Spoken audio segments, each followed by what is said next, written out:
I am the Tofu Golem. Please enjoy the video.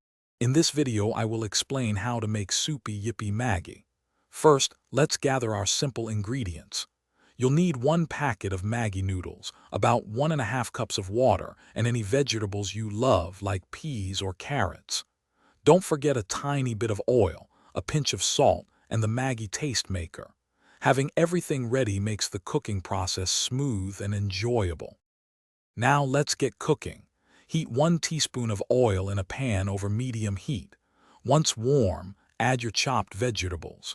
Sauté them for about 2 to 3 minutes until they're just slightly tender but still have a nice bite. Then, carefully pour in 1½ cups of water. Bring this mixture to a rolling boil, creating a perfect base for our delicious noodles. Once the water is boiling, it's time for the star of the show.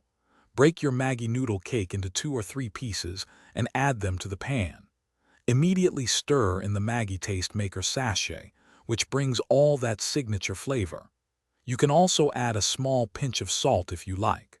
Reduce the heat to low and let the noodles simmer for about 2 to 3 minutes, absorbing all the wonderful flavors. Almost there.